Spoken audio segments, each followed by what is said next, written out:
Generally Indian ഹൗസ് ഹോൾഡ്സിൽ especially middle ക്ലാസ്സിൽ സ്റ്റോക്ക് മാർക്കറ്റ് ഭയങ്കര സ്പെക്കുലേറ്റീവ് ആണ്. ഒരു ഫയറിനെ പോലെയാണ്, കത്തിപ്പോവും എന്നൊക്കെ, അങ്ങനത്തെ ഒരു ജനറൽ ഒരു ടെൻഡൻസി ഉണ്ടായിരുന്നു. ആൻഡ് ടു സം എക്സ്റ്റെൻറ്റ് ഇപ്പോഴും ഉണ്ട്. ബട്ട് നമ്മളിത് പഠിക്കുമ്പോഴാണ് മനസ്സിലാക്കുന്നത് ലോകത്തെ ഏറ്റവും വലിയ വെൽത്ത് ക്രിയേഷൻ മെഷീൻ സ്റ്റോക്ക് മാർക്കറ്റാണ്. 10 lakhിൻ്റെ ഒരു ഇൻവെസ്റ്റ്മെൻറ്റ്സ് ആണ് ഉള്ളത്. പുള്ളിയുടെ 80% അദാനിയിൽ മാത്രം ഷെയറിൽ ഇൻവെസ്റ്റ് ചെയ്തേക്കാണ്. അപ്പോൾ അത് ഒരു വളരെ ഒരു നെഗറ്റീവ് ഇമ്പാക്റ്റാണ്. പുള്ളിക്കാരന് അദാനി ഷെയർസിലോട്ടുള്ള താല്പര്യമുണ്ട്, ബട്ട് ഇറ്റ്സ് ഫൈൻ. പക്ഷെ അവിടെ റിസ്ക് മാനേജ്മെൻറ്റിൻ്റെ ഒരു ബേസിക് പ്രിൻസിപ്പിൾ പോലും അവിടെ അത് അലൈൻഡ് ആവുന്നില്ല. മിക്ക ആൾക്കാർ നമ്മൾ നോക്കുവാണെങ്കിൽ ഒരു ഗട്ട് ബേസ്ഡ് ട്രേഡിംഗ് ആണ് ചെയ്യണത്. ആരെങ്കിലും ഒരാൾ പറയും ഈ ഷെയർ കയറും, അവർ വെറുതെ കയറി മേടിക്കും. അതിൻ്റെ പുറകിൽ ബാക്ക്ഗ്രൗണ്ട് ഒന്നുമില്ല, ഡിസിപ്ലിൻ ഇല്ല. ഇമോഷണൽ കൺട്രോൾ എന്നുള്ളത് വളരെ ഇമ്പോർട്ടൻറ്റ് ഫാക്ടറായിട്ട് തോന്നുന്നുണ്ട്. കാരണം നമുക്ക് മാക്സിമം ഈ ഒരു എഡ്യൂക്കേഷൻ നമ്മളിലൂടെ ഇൻവെസ്റ്റ് ചെയ്യുന്ന ആൾക്കാരോട് നമ്മൾ പറയുന്നത് നിങ്ങൾ നാളെ ഇൻഡിപെൻഡൻ്റ് ആയിട്ട് ഇൻവെസ്റ്റ് ചെയ്യാൻ പറ്റണം.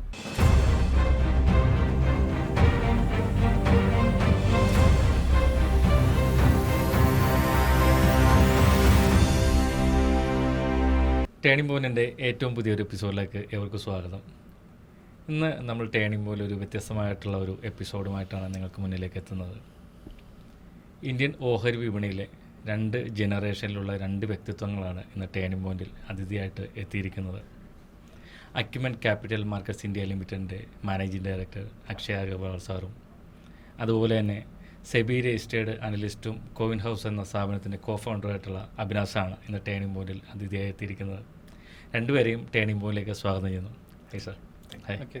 അക്യുമെൻ്റെ തുടക്കം എങ്ങനെയായിരുന്നു? അവിടെ നിന്നുള്ളൊരു വളർച്ചയും ഇന്ന് ചെയ്യുന്ന സർവീസുകളും എന്തൊക്കെയാണെന്ന് വിശദീകരിക്കാമോ? ഞാൻ തുടങ്ങിയത് 1988 വിച്ച് മീൻസ് ഓൾമോസ്റ്റ് ഒരു 38-39 കൊല്ലമായി. ഇപ്പോൾ തുടങ്ങിയത് ആസ് യൂഷ്വൽ ഒരു പബ്ലിക് ഇഷ്യൂ നമ്മൾ അപ്ലൈ ചെയ്യും. അതായിരുന്നു അന്നത്തെ ഒരു standard procedure. Public issue apply ചെയ്യും, അതിൻ്റെ അകത്ത് ഗോട്ട് സം അലോട്ട്മെൻറ്റ്. അപ്പോൾ അന്ന് എനിക്ക് 17 വയസ്സായിരുന്നു. അപ്പോൾ പബ്ലിക് ഇഷ്യൂ കിട്ടി, അത് മാർക്കറ്റിൽ വിറ്റപ്പോഴത്തേക്ക് അന്നൊരു 500 രൂപ ഉണ്ടാക്കി, വിച്ച് വാസ് വലിയൊരു എമൗണ്ട് ആയിരുന്നു. അപ്പോൾ ആ ഷെയർ വിൽക്കാൻ പോയ ബ്രോക്കർ പുള്ളിയായിട്ട് നല്ല റിലേഷൻ ഡെവലപ്പായി. പുള്ളിൻ്റെ ഒരു സബ് ബ്രോക്കർഷിപ്പ് എടുത്തു. അത് കഴിഞ്ഞിട്ട് ഒരു 3-4 കൊല്ലം കഴിഞ്ഞിട്ട് മെമ്പർഷിപ്പ് എടുത്തു. അന്ന് നാഷണൽ സ്റ്റോക്ക് എക്സ്ചേഞ്ച് ഉണ്ടായിരുന്നില്ല. ഇൻഫാക്ട് സെബി ഉണ്ടായിരുന്നില്ല അന്ന്. നാഷണൽ സ്റ്റോക്ക് എക്സ്ചേഞ്ച് വന്ന് 96 96 ഞങ്ങൾ നാഷണൽ സ്റ്റോക്ക് എക്സ്ചേഞ്ചിൻ്റെ മെമ്പർഷിപ്പ് എടുത്തു. അവിടെ നിന്നായിരുന്നു എക്യുപ്മെൻ്റ് ആ ജേർണി തുടങ്ങിയത്. ബട്ട് ബ്രോക്കിംഗ് ജേർണി എൻ്റെ അതിനെക്കാട്ടി ഒരു 10 കൊല്ലം മുമ്പ് തന്നെ, എക്യുപ്മെൻ്റ് തുടങ്ങുന്നതിൻ്റെ ഒരു 10 കൊല്ലം മുമ്പ് തന്നെ എൻ്റെ ബ്രോക്കിംഗ് ജേർണി തുടങ്ങി.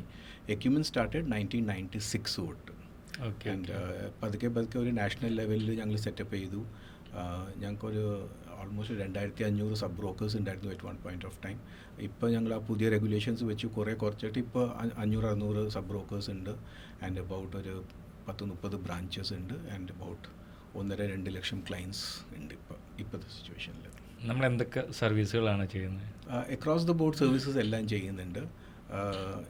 ബ്രോക്കിംഗ് അതാണ് മെയിൻ ബിസിനസ്. അതുകൂടാതെ മ്യൂച്വൽ ഫണ്ട്സ്, ഇൻഷുറൻസ്, റിസർച്ച് ഇതെല്ലാം ചെയ്യുന്നുണ്ട്. പിന്നെ കേരളയിൽ ക്ലയൻറ്റ് ആൽഗോ ചെയ്യാനുള്ള കേരള ബേസ്ഡ് ബ്രോക്കേഴ്സ് ഞങ്ങൾ മാത്രമേ ഉള്ളൂ. ഞങ്ങൾക്ക് മാത്രമാണ് ക്ലയൻസിന് ഒഫീഷ്യലി ആൽഗോ ഓഫർ ചെയ്യാനുള്ള ഒരു ലൈസൻസ് ഉള്ളത്. കേരളത്തിൽ തന്നെ അപൂർവം ചില സെബി രജിസ്റ്റേർഡ് അനലിസ്റ്റുകളിൽ ഒന്നാണ് ഇപ്പോൾ അവിനാശ്. എങ്ങനെയാണ് കോവിൻ ഹൗസിൻ്റെ തുടക്കം, പിന്നെ നമ്മുടെ ഈ ഒരു സെബി രജിസ്റ്റേർഡ് അനലിസ്റ്റിലേക്ക് എത്തുന്നത് എങ്ങനെയാണ്? നമ്മുടെ ഒരു തുടക്കം എന്ന് പറയുന്നത് അബ്സല്യൂട്ട്ലി ഇതുമായിട്ടൊരു ബന്ധമില്ലാതെ സ്റ്റാർട്ട് ചെയ്ത ഒരു കമ്പനിയാണ്. ഫോർ എക്സാമ്പിൾ ഇപ്പോൾ നമ്മളൊരു tax consultancy background, chartered accountancy ബാക്ക്ഗ്രൗണ്ടിൽ നിന്ന് സ്റ്റാർട്ട് ചെയ്ത് ഒരു 2016 ഒരു ടാക്സ് കൺസൾട്ടൻസ് ആവണം, ഒരു പ്രാക്ടീസ് ചെയ്യണം എന്നുള്ളൊരു ആഗ്രഹത്തിൽ സ്റ്റാർട്ട് ചെയ്ത ഒരു പോയിൻ്റാണ്. പക്ഷേ എന്നിരുന്നാലും നമ്മൾ ഈ ഒരു ചെറുപ്പകാലം തൊട്ടേ നമ്മുടെ ഫാദറായാലും വീട്ടിൽ ചെയ്യുന്ന കണ്ടിട്ടുണ്ട്. പക്ഷെ അതിനെപ്പറ്റി അങ്ങനെ നോളജോ ഫാദറിനായാലും അങ്ങനെ വലിയ നോളജുള്ള ആളൊന്നും അല്ലായിരുന്നു. He was tried. പക്ഷേ അന്നത്തെ 2008-9 ആ ഒരു ക്രാഷിൻ്റെ സമയത്തൊക്കെ ഒരുപാട് നഷ്ടങ്ങൾ സംഭവിച്ച് അതിൻ്റെ ഒരു ഡിഫിക്കൽട്ടീസൊക്കെ കണ്ടിട്ടുണ്ട്. പക്ഷേ ഇത് മനസ്സിൽ നമ്മുടെ കണ്ടിട്ടുണ്ട്. അതുകൊണ്ട് നമുക്കൊന്നും പറ്റാത്തൊരു കാര്യമാണ് എന്നുള്ളത് മനസ്സിലുണ്ടായിരുന്നു ഒരു 2000. പക്ഷേ എന്നിരുന്നാലും നമുക്കൊരു ക്യൂരിയോസിറ്റി ഉണ്ട്, ഇതെന്താണ്, നമുക്ക് ലോസ് വരുന്നുണ്ട്, പലരും ക്യാഷ് ഉണ്ടാക്കുന്നുണ്ട്, നമുക്കെന്താണ് ഇത് പറ്റാത്തത്, അല്ലെങ്കിൽ അതൊരു അൺടച്ചബിൾ ആയിട്ടുള്ള ഒരു ഏരിയ ആയിരുന്നു. ഒരു 2016 നമ്മൾ ടാക്സ് കൺസൾട്ടൻസി സ്റ്റാർട്ട് ചെയ്ത് അതിനുശേഷം ഒരു ക്യൂരിയോസിറ്റിക്ക് പുറമെ ഒരു സ്റ്റാർട്ട് ചെയ്ത ഒരു സ്റ്റോക്ക് മാർക്കറ്റ് ജേണിയാണ്. അവിടെ ഇൻവെസ്റ്റ്മെൻറ്റ്സിൻ്റെ നമ്മളൊന്ന് ട്രൈ ചെയ്ത് ഇക്വിറ്റീസ് എന്താണെന്ന് മനസ്സിലാക്കി ചാർട്ടേഡ് അക്കൗണ്ടൻസിയുടെ ബാക്ക്ഗ്രൗണ്ടിൻ്റെ അക്കാഡമിക്കലിൻ്റെ ഭാഗമായിട്ട് നമുക്കിത് പഠിക്കാനുമുണ്ട്. പക്ഷെ അത് തിയറിറ്റിക്കലി പഠിക്കുന്നു, എക്സാം എഴുതുന്നു, പോകുന്നു. പക്ഷേ അതിലൊരു ക്യൂരിയോസിറ്റി ജനറേറ്റ് ചെയ്ത് നമ്മൾ പ്രാക്ടിക്കലി ചെയ്തു തുടങ്ങിയപ്പോഴാണ് ഈ അക്കാഡമി പഠിക്കുന്നതും ഈ പറയുന്ന പ്രാക്ടിക്കലി ചെയ്യുന്നതും ആയിട്ട് ഒരു വലിയ ബന്ധമൊന്നുമില്ല. അവിടെ കൂടുതലും കോമൺ സെൻസ് ആണ് നമുക്ക് വർക്കൗട്ട് ആവുന്നതെന്നുള്ളത് മനസ്സിലായി. അപ്പം 2018 ഒരു ഫുള്ളി ഫ്ലെഡ്ജഡ് ആയിട്ട് നമുക്ക് ഇതെന്താണെന്ന് എനിക്ക് മനസ്സിലാക്കണം, അല്ലെങ്കിൽ നമുക്കിത് ക്രാക്ക് ചെയ്യണം എന്നുള്ളൊരു തോന്നൽ വന്നു തുടങ്ങിയത്. അവിടെ വെച്ചാണ് എൻ്റെ കൂടെ ഉള്ള എൻ്റെ ബ്രദറും ഇതിൽ ഇൻക്ലൂഡഡ് ആണ്, അതുപോലെ എൻ്റെ 2 മറ്റ് പാർട്ട്നേഴ്സും ഇൻക്ലൂഡഡ് ആണ്. അപ്പോൾ അവരെയൊക്കെ ഒരു കൺവിൻസ് ചെയ്ത് നമുക്കിതൊന്ന് ട്രൈ ചെയ്തോട്ടെ. ടാക്സ് കൺസൾട്ടൻസി എന്നുള്ള ഒരു ഡിഫറെൻറ്റ് ജേണിയാണ്. അപ്പോൾ അതിൽ നമ്മളൊന്ന് സ്റ്റാർട്ട് ചെയ്ത് തുടങ്ങിയ ഒരു ജേണിയിൽ നിന്നാണ് ഒരു 2020 ആയപ്പോൾ നമുക്ക് ട്രേഡിങ് ക്രാക്ക് ചെയ്ത് പിന്നെ മനസ്സിലായി ഈ ഒരു വെൽത്ത് മാനേജ്മെൻറ്റ്. അന്നൊന്നും നമുക്ക് ഈ വെൽത്ത് മാനേജ്മെൻറ്റിൻ്റെ ഇമ്പാക്റ്റും ഒരു സ്റ്റോക്ക് മാർക്കറ്റിൻ്റെ ഒരു പ്രൊഫഷൻ വലിയൊരു ഏരിയ ആണെന്നുള്ളത് മനസ്സിലാക്കാൻ പറ്റിയിട്ടില്ല. ഫിനാൻസ് എന്ന് പറയുന്നത് ഒരു ടാക്സ് ഓഡിറ്റ് എന്നുള്ളൊരു ഇത് മാത്രം വരുന്ന ലോകത്താണ്. അപ്പോൾ ഇതൊരു കംപ്ലീറ്റ്ലി ഡിഫറെൻറ്റ് വേൾഡ്, ഇങ്ങനെ ഒരു വേൾഡ് ഉണ്ടെന്ന് മനസ്സിലാക്കുകയും നമ്മളൊരു കൂട്ടായ്മയോടെ ഒരു തീരുമാനം എടുത്ത് മുന്നോട്ട് പോവുകയായിരുന്നു സ്റ്റാർട്ട് ചെയ്തത്. അവിടെ ട്രേഡിങ് നമ്മൾ ഒരു എന്താ പറയുക ബിസിനസ് ആക്കിയിട്ടില്ലായിരുന്നു, പേഴ്സണലി ചെയ്യുന്ന ഒരു കാര്യമായിരുന്നു.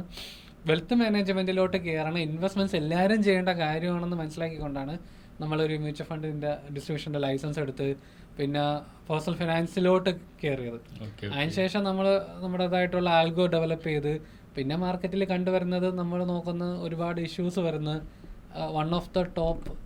ഇപ്പോൾ നമ്മൾ നോക്കുകയാണെങ്കിൽ നമ്മുടെ ട്രാക്ക് റെക്കോർഡ് നോക്കുകയാണെങ്കിൽ നമുക്ക് തന്നെ മനസ്സിലായി തുടങ്ങി നമുക്ക് അത്യാവശ്യം നല്ല ട്രാക്ക് റെക്കോർഡ് പറ്റിയിട്ടുണ്ട്. പക്ഷേ എന്തുകൊണ്ട് നമുക്കതൊരു ബിസിനസ് മോഡൽ ആക്കിക്കൂടാ? അങ്ങനെയാണ്. പക്ഷേ ഇതാക്കണമെങ്കിൽ ലൈസൻസ് വേണം, സെബിയുടെ ലൈസൻസ് വേണം. അങ്ങനെയാണ് നമ്മൾ ഈ സെബി രജിസ്റ്റേർഡ് റിസർച്ച് അനലിസ്റ്റ് ആയിട്ട് മാത്രം നമ്മളിത് പബ്ലിഷ് ചെയ്താൽ മതി എന്നുള്ളൊരു തീരുമാനം വന്ന്. കാരണം നമുക്ക് പൊതുവെ ഇപ്പോൾ എല്ലാ ആൾക്കും പ്രൊവൈഡ് ചെയ്യുന്നത് അങ്ങനെ ലൈസൻസ്ഡ് ആയിട്ട് ഞാൻ കണ്ടിട്ടില്ല. അങ്ങനെയാണ് ഇതിലോട്ട് നമ്മൾ എത്തിച്ചേർന്നത്. ഒരു ചുരുക്കി പറയണമെങ്കിൽ ഒരു ആക്സിഡൻ്റലി മേ ബി വന്നതാവാം. പക്ഷേ ഫസ്റ്റ് ജനറേഷൻ ഫാദർ ഇതിൽ ഇൻവോൾവ് ആയിരുന്നു താനും. പക്ഷെ അത് ആക്സിഡൻ്റലി ആണോ അതോ നമ്മുടെ പല ഫാക്ടേഴ്സ് ഇതിൽ ഇൻവോൾവ് ആണെന്ന് തോന്നുന്നു. സാർ, ഇപ്പോൾ സെബിയുടെ കണക്കുകൾ പ്രകാരം ഇന്ത്യൻ മാർക്കറ്റിൽ ട്രേഡ് ചെയ്യുന്നവർ ഭൂരിഭാഗവും നഷ്ടത്തിലാണ്. ശരിക്കും നമുക്ക് നഷ്ടമില്ലാതെ എങ്ങനെ ഇന്ത്യൻ മാർക്കറ്റിൽ നമുക്ക് ട്രേഡ് ചെയ്യാം? സെബിൻ്റെ കണക്ക് പ്രകാരം 91%, ദാറ്റ് ഈസ് 100 പേരിൽ 91 പീപ്പിൾ ലൂസ് മണി. അതാണ് സെബിൻ്റെ സ്റ്റാറ്റിസ്റ്റിക്സ്. അത് അതിൻ്റെ ഒരു കീ റീസൺ ഇപ്പോൾ സ്റ്റോക്ക് മാർക്കറ്റ്സിൽ 2 ഫാക്ടേഴ്സാണ്, ഗ്രീഡും ഫിയറും. നമ്മൾ മിക്ക ആൾക്കാർ നമ്മൾ നോക്കുവാണെങ്കിൽ ഒരു ഗട്ട് ബേസ്ഡ് ട്രേഡിംഗ് ആണ് ചെയ്യണത്. ആരെങ്കിലും ഒരാൾ പറയും ഈ ഷെയർ കയറും, അവർ വെറുതെ കയറി മേടിക്കും. അതിൻ്റെ പുറകിൽ ബാക്ക്ഗ്രൗണ്ട് ഒന്നുമില്ല, ഡിസിപ്ലിൻ ഇല്ല. അപ്പോൾ ഏറ്റവും വലിയ റീസൺ ഓഫ് ലോസസ് ഇസ് ആ ഡിസിപ്ലിനും കൺസിസ്റ്റൻസി ഇല്ലാതിൻ്റെയാണ്. പിന്നെ മിക്ക ആൾക്കാരും ഈ ഓപ്ഷൻസ് ഈ ഗെറ്റ് റിച്ച് ക്വിക്ക് എന്നുള്ള അതുണ്ടല്ലോ, അവർ ഇന്ന് 1 ലക്ഷം രൂപ കൊണ്ടുവരും മാർക്കറ്റിൽ, അവർക്ക് അടുത്ത മാസം 2 ലക്ഷം ആക്കണം. അത് ഡസൻറ്റ് വർക്ക്. ഇത് ബേസിക്കലി നമ്മൾ നോക്കുവാണെങ്കിൽ മാർക്കറ്റ് ഒരു Indian markets reasonably matured market, one of the most liquid markets in the world ആണ്. അപ്പോൾ ഇവിടെ നമ്മൾ ആ കൺസിസ്റ്റൻസി, ഡിസിപ്ലിൻ, ഒരു ട്രേഡിംഗ് പ്ലാൻ ഇല്ലാതെ സക്സസ് ആവാൻ പറ്റില്ല. ആൻഡ് മിക്ക ഇൻവെസ്റ്റേഴ്സിന് ഒരു I would say out of this 100 പേര് 80% ആൾക്കാർ ടൈം പാസിന് വേണ്ടിയാണ് ചെയ്യണത്. അവർക്ക് വേറെ ബിസിനസ്സൊക്കെ ഉണ്ട്. ഇത് കേട്ട് ആരെങ്കിലും ഷെയർ കൂടുന്നു പറയും, അവർ മേടിക്കും. ആരെങ്കിലും കുറയുന്നു പറയും, അതേ ഷെയർ കുറയുന്നു പറയും, അവർ ഷോർട്ട് അടിക്കും. അങ്ങനത്തെ ഒരു ഗട്ട് ഫീലിംഗ് ഉള്ള അത് ഒരു ഡിസിപ്ലിൻ ഇല്ലാത്തൊരു സംഭവം. അതാണ് മെയിൻ റീസൺ ഇത് ആൾക്കാർ കാശ് കളയണത്. നമ്മൾ ഇത് തന്നെ now cut to for example in Bombay അല്ലെങ്കിൽ കാൽക്കട്ട, പല സ്ഥലത്ത് പ്രൊഫഷണൽ ട്രേഡേഴ്സ് ഉണ്ട്. അവർ ഫുൾ ടൈം ട്രേഡേഴ്സാണ്. അവരുടെ അടുത്ത് ചോദിക്കുവാണെങ്കിൽ അവരുടെ റിയാക്ഷൻസ് ഒരു 10% ഡ്രോ ഡൗൺ അവർക്ക് വേണ്ടി ഇമാജിനബിൾ അല്ല. അവർക്ക് വേണ്ടി 10% എന്ന് പറഞ്ഞാൽ ഒരു കറ്റാസ്ട്രോഫിയാണ്, ഒരു എർത്ത് ക്വേക്ക് വന്ന മാതിരി. അവർക്ക് 10%, ഒരു 100 രൂപ ഉണ്ടാക്കി ആ 100 90 ആവുന്നത് അവർക്ക് വേണ്ടി ഒരു കറ്റാസ്ട്രോഫിയാണ്. വേറെ നമ്മൾ സാധാരണ ട്രേഡേഴ്സിന് കാണുമ്പോൾ അവർ 100 രൂപയായിട്ട് 100 രൂപ തന്നെ പോയി. ആ ഡിഫറൻസസ് ഈ പ്രൊഫഷണലിസം ഓർ ആ ഡിസിപ്ലിൻഡ് ആ ഒരു അപ്രോച്ച്, അവിടെയാണ് ഏറ്റവും കൂടുതൽ വ്യത്യാസം. നമ്മൾ അത് ചെയ്യാൻ പറ്റുവാണെങ്കിൽ നമുക്ക് നോളജ് ഉണ്ടാക്കണം. നമ്മളിപ്പോൾ ഒരു എഞ്ചിനീയറിംഗ് ചെയ്ത് നമുക്ക് എഞ്ചിനീയർ ആവണമെങ്കിൽ എഞ്ചിനീയറിംഗ് ചെയ്യണം, ഡോക്ടർ ആവണമെങ്കിൽ മെഡിക്കൽ പഠിക്കണം. ഇതിലങ്ങനെ ഒന്നുമില്ലല്ലോ. ആർക്ക് വേണമെങ്കിലും വന്ന് ട്രേഡ് ചെയ്യാം. There is no and you have this thing called beginner's luck. അപ്പോൾ നമ്മൾ ആരെങ്കിലും ട്രേഡ് ചെയ്ത് തുടങ്ങുമ്പോൾ പ്രോബബ്ലി ഫസ്റ്റ് 1-2 ട്രേഡിൽ പൈസ ഉണ്ടാക്കും and they get hook to it. Okay. അപ്പോൾ നമ്മൾ അത് മാറിയിട്ട് നമ്മളൊരു സിസ്റ്റമാറ്റിക്കലി കൺസിസ്റ്റൻ്റ്ലി ഒരു സീരിയസ് ആയിട്ട് എടുക്കുവാണെങ്കിൽ these figures will change. Okay. And I think അതായിരിക്കണം ട്രേഡേഴ്സിൻ്റെ ഗോൾ. ഒരു ടൈം പാസിന് വേണ്ടി ഒരിക്കലും ചെയ്യരുത്. ഇതൊരു സീരിയസ് ബിസിനസ്സാണ്, സീരിയസ് ബിസിനസ് ആയിട്ട് തന്നെ എടുക്കണം. അപ്പോൾ ഇതിൽ സാർ ഇപ്പോൾ ഒരു ട്രേഡിംഗ് പ്ലാൻ ക്രിയേറ്റ് ചെയ്യാന്ന് പറഞ്ഞു. ഇപ്പോൾ സാറിനെ സംബന്ധിച്ച് ഒരാളൊരു വ്യക്തി ചോദിക്കുകയാണ് എങ്ങനെ നമ്മുടെ ഒരു ട്രേഡിംഗ് പ്ലാൻ സെറ്റ് ചെയ്യാം, അപ്പോൾ അതിന് സാറിൻ്റെ ഒരു ഉത്തരം എന്തായിരിക്കും? So trading plan to a large extent depend ചെയ്യണത് അവരുടെ റിട്ടേൺ എക്സ്പെക്റ്റേഷൻസാണ്. അപ്പോൾ 2 ടൈപ്പിൻ്റെ അകത്തുണ്ട്. ഒന്ന്, നിങ്ങൾ 1 കോടി രൂപ ഇട്ടിട്ട് നിങ്ങൾക്ക് എല്ലാ കൊല്ലം 50 ലക്ഷം ഉണ്ടാക്കണം. ദാറ്റ് ഈസ് ഒരു പ്ലാൻ. രണ്ടാമത്തെ പ്ലാൻ ഇസ് നിങ്ങൾക്ക് 1 കോടി ഇടണം and I am happy with ഒരു 15 ലക്ഷം 12 ലക്ഷമൊക്കെ കിട്ടി ഐ എം ഹാപ്പി. നമ്മൾ അങ്ങനെ ചെയ്യുമ്പോൾ ജനറലി ഈ സക്സസ്ഫുൾ ട്രേഡേഴ്സിൻ്റെ പ്രിഫറൻസ് അതാണ്. അവർക്ക് വലിയ ക്യാപിറ്റലിൽ ചെറിയ റിട്ടേൺസ് മതി. പ്രോബ്ലം വന്നു തുടങ്ങുന്നത് is when you want small ക്യാപിറ്റലിൽ വലിയ പൈസ. That generally doesn't work. അപ്പോൾ ഡിപ്പെൻഡിങ് ഓൺ ആ risk appetite of the trader നമുക്ക് അത് we can work out the plan, trading plan. And ഒരു കാര്യം ഓൾവേസ് ഓർമ്മ വയ്ക്കണം, the higher your expectation the higher risk you are taking. അത് ഫൈനാൻസിൻ്റെ വളരെ ബേസിക് ഒരു സംഭവമാണ്. റിസ്ക് റിവാർഡ് റേഷ്യോ എന്ന് പറയും. നമ്മൾ എത്ര റിസ്ക് എടുക്കണോ അത്രയും റിവാർഡ് കിട്ടും. അപ്പോൾ നമ്മൾ പറയുമ്പോൾ ഭയങ്കര ഈസിയാണ്, I am willing to take 50% drawdown. There is the saying that നമുക്ക് 1 രൂപ ഉണ്ടാക്കുമ്പോൾ കിട്ടണ ഹാപ്പിനെസ് അതിനെക്കാട്ടി 5 ഇരട്ടിയാണ് tension when you lose that 1 rupee. അപ്പോൾ നമുക്ക് ആ ടെൻഷൻ എടുക്കാൻ പറ്റുമോ എന്ന് നമ്മൾ തന്നെ അത് ഡിസൈഡ് ചെയ്യണം. ആൻഡ് നമ്മുടെ റിട്ടേൺ എക്സ്പെക്ടേഷൻസ് ഒക്കെ ചെയ്യുവാണെങ്കിൽ strategies, there are lot of strategies, but it is not always the strategy that makes the money. It the person ആ സ്ട്രാറ്റജി മാനേജ് ചെയ്യുന്ന ആളുടെ ആ കഴിവിലാണ് ആ പൈസ ഉണ്ടാക്കുന്നത്. അപ്പോൾ അത് വെച്ച് നോക്കുമ്പോൾ പല സ്ട്രാറ്റജീസ് ഉണ്ട്. ഓപ്ഷൻസിൽ തന്നെ there are lot of strategies. Technical trading കുറേ സ്ട്രാറ്റജീസ് ഉണ്ട്. കൺസിസ്റ്റൻ്റ് ആയിട്ട് ചെയ്യുവാണെങ്കിൽ based on the return expectations അത് വർക്കൗട്ട് ചെയ്യാൻ പറ്റും. ബട്ട് ഒരു കാര്യം ഓൾവേസ് ഓർമ്മ വയ്ക്കേണ്ടത്, ട്രേഡിങ്ങിൽ ലോസിൻ്റെ ചാൻസസ് ഓൾവേസ് ഉണ്ട്. എത്ര ലോസ് വരാം അത് നമുക്ക് ടു സം എക്സ്റ്റെൻറ്റ് കൺട്രോൾ ചെയ്യാൻ പറ്റും. ബട്ട് ഒരു റിസ്ക് ഫ്രീ ട്രേഡിംഗ് എന്ന് പറഞ്ഞ സംഭവം ഡസൻറ്റ് എക്സിസ്റ്റ്. ആൻഡ് വലിയ റിട്ടേൺ ആൻഡ് ചെറിയ risk also doesn't exist. It's always ഒരു പ്രപ്പോർഷണൽ ആണത്. നമ്മൾ എത്ര റിസ്ക് എടുക്കും അത്രയും റിട്ടേൺ കിട്ടും. ഇപ്പോൾ അവിനാശ് ഇപ്പോൾ ഒത്തിരി പേരുടെ വെൽത്ത് മാനേജ് ചെയ്യുന്നൊരു വ്യക്തിയാണ്. ഇപ്പോൾ അവിനാശിൻ്റെ അഭിപ്രായത്തിൽ സാർ ഇപ്പോൾ സ്റ്റോക്ക് മാർക്കറ്റിനെ കുറിച്ച് പറഞ്ഞു, ഇപ്പോൾ ഒത്തിരി റിസ്ക് ഉള്ളൊരു മേഖലയാണ്. ഇപ്പോൾ അവിനാശ് ഒരു വ്യക്തി വരികയാണെങ്കിൽ അദ്ദേഹത്തിൻ്റെ വെൽത്ത് എങ്ങനെ മാനേജ് ചെയ്യാം, എങ്ങനെ വെൽത്ത് ക്രിയേറ്റ് ചെയ്യാം, അതിനുള്ള ടിപ്സ് എന്തൊക്കെയാണ് കൊടുക്കുന്നത്? 1 CR ക്യാപിറ്റലുള്ള ഒരാൾ വരുവാണെങ്കിൽ നമ്മളത് പ്രൊഫഷണലി അത് അലോക്കേറ്റ് ചെയ്യും. അപ്പം ട്രേഡിങ്, ഇപ്പം ചില ക്ലയൻസിന് നമുക്ക് ട്രേഡിങ് ഒരു ഓപ്ഷനായിട്ട് കൊടുക്കും. ലൈക്ക് 25 lakhsോ ഒരു എക്സാമ്പിളായിട്ട് പറയുകയാണെങ്കിൽ 1 CR മാറ്റി വയ്ക്കാൻ, 1 CR എന്ന് പറയുമ്പോൾ അവരുടെ എമർജൻസി ഫണ്ടും എല്ലാം കഴിഞ്ഞിട്ട് ഇൻവെസ്റ്റ്മെൻറ്റ്സിന് മാറ്റി വയ്ക്കാനുള്ള ഫണ്ടിൽ ഒരു 25 lakhs മേ ബി നമ്മളൊരു ആൽഗോ ട്രേഡിങ് അല്ലെങ്കിൽ അങ്ങനത്തെ പ്രോഡക്ട്സിലോട്ട് മാറ്റാറുണ്ട്. പക്ഷേ ബേസിക്കലി നമ്മളെപ്പോഴും പറയുന്നതെന്ന് പറഞ്ഞാൽ ആൾക്കാർക്കൊരു കിക്ക് കിട്ടുന്നത് ഇക്വിറ്റി ഇൻവെസ്റ്റ്മെൻറ്റ്സിലാണ്. അത് ഡയറക്റ്റ് ഇക്വിറ്റി ഹോൾഡ് ചെയ്യുമ്പോഴാണ് ഒരു ഇൻറ്റേർണലി നമുക്കൊരു മെൻ്റലി സംതിങ് ഒരു ഓണർഷിപ്പ് നമുക്ക് ഫീൽ ചെയ്യുന്നത്. പക്ഷേ ആ ഒരു കിക്കിനുപരി അവർക്കത് വേണമെങ്കിൽ ഓഫ് കോഴ്സ് അവർക്കത് ചെയ്യും, അവർ നമ്മൾ പറഞ്ഞാലും ചെയ്യും. പക്ഷെ നമ്മളെപ്പോഴും പറയുന്നത് സ്റ്റാർട്ട് ചെയ്യുമ്പം ഒരു ബേസ് ക്രിയേറ്റ് ചെയ്യേണ്ടത്, ഫൗണ്ടേഷൻ ക്രിയേറ്റ് ചെയ്യേണ്ടത് മ്യൂച്വൽ ഫണ്ട്സിൽ ക്രിയേറ്റ് ചെയ്തിട്ട് അതിൽ നെക്സ്റ്റ് ലെവലിലോട്ട് നമ്മളൊരു എലിവേറ്റ് ചെയ്യുമ്പോഴായിരിക്കും ഇക്വിറ്റി ഇൻവെസ്റ്റ്മെൻറ്റ്സിലോട്ട് പോകേണ്ടത്. അപ്പോൾ സ്റ്റാർട്ടിങ് തന്നെ പലരും, ഇപ്പോൾ ഈ ഇടയ്ക്ക് എൻ്റെ അടുത്ത് വന്നൊരു ക്ലയൻറ്റ്, പുള്ളി 10 lakhൻ്റെ ഒരു ഇൻവെസ്റ്റ്മെൻറ്റ്സ് ആണ് ഉള്ളത്. അതിൽ പുള്ളി എൻ്റെ അടുത്ത് റിവ്യൂവിന് വേണ്ടി വന്നിട്ട് എങ്ങനെ നമുക്ക് പ്ലാൻ ചെയ്യണം എന്നുള്ളത് വന്നതാണ്. പുള്ളിയുടെ 80% അദാനിയിൽ മാത്രം ഷെയറിൽ ഇൻവെസ്റ്റ് ചെയ്തേക്കാണ്. അപ്പോൾ അത് വളരെ ഒരു നെഗറ്റീവ് ഇമ്പാക്റ്റാണ്. പുള്ളിക്കാരന് അദാനി ഷെയർസിലോട്ടുള്ള താല്പര്യമുണ്ട്, ബട്ട് ഇറ്റ്സ് ഫൈൻ. പക്ഷെ അവിടെ റിസ്ക് മാനേജ്മെൻറ്റിൻ്റെ ഒരു ബേസിക് പ്രിൻസിപ്പിൾ പോലും അവിടെ അത് അലൈൻഡ് ആവുന്നില്ല. അപ്പം എപ്പോഴും അപ്പോൾ പുള്ളിയെടുത്ത് പറഞ്ഞത്, ഞാൻ പറഞ്ഞ നിങ്ങൾ ഇത് ഷെയർസ് ഓക്കെ ഫൈൻ, ഒരു ഓണർഷിപ്പൊക്കെ കിട്ടും. പക്ഷേ എപ്പോഴും സ്റ്റാർട്ട് ചെയ്യുമ്പം ഞാൻ അഡ്വൈസ് ചെയ്യുന്നത് മ്യൂച്വൽ ഫണ്ട്സിലൊരു ഫൗണ്ടേഷൻ ക്രിയേറ്റ് ചെയ്തതിന് ശേഷം മാത്രം ഒരു ഇക്വിറ്റി ഇൻവെസ്റ്റ്മെൻറ്റ്സിലോട്ട് നിങ്ങൾ കൈവയ്ക്കുക. അതും സ്വന്തമായിട്ട് താല്പര്യം, ചിലവർക്ക് ഇൻട്രസ്റ്റ് ആണ് ഇതൊക്കെ, അവർക്ക് ഓഫ് കോഴ്സ് സ്വന്തമായിട്ട് ചെയ്യുക. അല്ലെങ്കിൽ ഒരു പ്രൊഫഷണൽസിൻ്റെ പോർട്ട്ഫോളിയോസ് അവൈലബിൾ ആണ്, PMS അവൈലബിൾ ആണ്. ഇപ്പോൾ മിനി PMS എന്ന് പറയുന്ന ഓപ്ഷൻസ് അവൈലബിൾ ആണ്. അപ്പോൾ വലിയ ഫണ്ടൊന്നും വേണ്ട, PMSൻ്റെ ഫുൾ 50 lakhsൻ്റെ റിക്വയർമെൻ്റ് ഒന്നുമില്ല. 2.5 lakh 5 lakhൻ്റെ റിക്വയർമെൻറ്റ്സ് വെച്ചിട്ട് നമുക്ക് ചെയ്യാൻ പറ്റും. അപ്പോൾ അങ്ങനത്തെ ഓപ്ഷൻസിലോട്ട് പോയി നിങ്ങൾ സ്വന്തമായിട്ട് പഠിച്ചതിന് ശേഷം മാത്രം സ്വന്തമായിട്ട് ചെയ്യാൻ നോക്കുക എന്നുള്ളൊരു ഓപ്ഷൻസ്. അപ്പോൾ ഞാൻ എപ്പോഴും പറയുന്നത് ഒരു base foundation mutual funds start ചെയ്യാൻ തന്നെയാണ്. അതൊരു ഓൾഡ് സ്കൂളാണ് മേ ബി, പക്ഷേ ആ ഓൾഡ് സ്കൂൾ വർക്കൗട്ട് ആവുന്നുണ്ട്. ഐ തിങ്ക് അതാ കറക്റ്റ് അപ്രോച്ച്. ഓൾവേസ് നമ്മൾ സ്റ്റെപ്പ് ബൈ സ്റ്റെപ്പ് പോകണം. നമ്മൾ ഇനീഷ്യലി തന്നെ ഇപ്പോൾ ഉള്ള എക്സാമ്പിൾ അദാനി ഫുൾ മേടിച്ചു, അദാനി കയറി പൈസ ഉണ്ടാക്കാം പോസിബിളി, ബട്ട് തിങ്ക് ഓഫ് തിരിച്ചു പറ്റണത് വാട്ട് ഹാപ്പൻസ്. ഇപ്പം അദാനി ഇച്ചിരി കൊല്ലം മുമ്പ് ആ സ്കാം വന്നപ്പോഴത്തേക്ക് ഭയങ്കരമായിട്ട് ക്രാഷ് ആയതായിരുന്നു, and some shares did not even recover. അപ്പോൾ ഓൾവേസ് നമ്മൾ തുടങ്ങുന്നത് ഫ്രം ദ ബേസിക്സ് ആയിരിക്കണം. നമ്മൾ സ്കൂളിലും we start from the play school, we go up.